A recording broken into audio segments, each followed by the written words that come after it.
And do not be conformed to this world, but be transformed by renewing your mind, that you may be proved that is the good and acceptable and perfect will of God.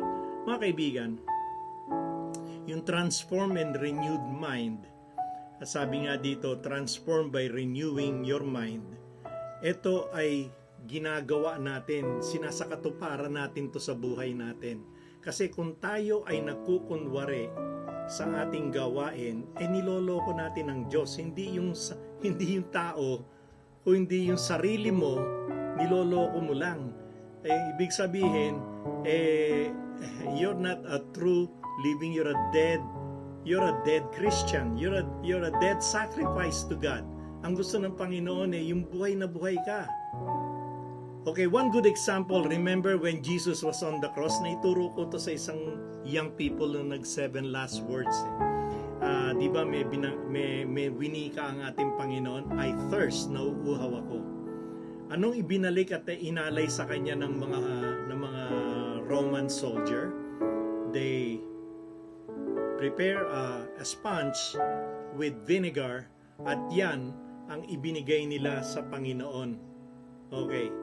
Parang para sa kanila service na sa kanila yon, pero yung binigay nila sukang napakaasim. Okay. Minsan, madalas ganun po ang buhay natin. Kala natin tayo ay living sacrifice.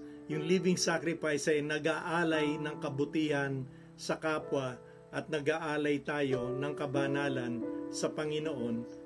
Hindi natin alam, ang binibigay natin ay suka. It's a vinegar that we are giving back to God.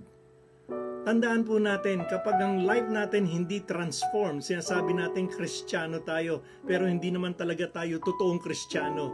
What we are giving back is a vinegar, not our life of sacrifice, not a living sacrifice. It's a dead sacrifice, patay na sakripisyo. Kumbaga sa may kasabihan ng mga kabataan ngayon tigok na sakripisyo. Anyway, masasabi ko dito, mga kaibigan, let's make an effort to transform our life by the power of the Holy Spirit.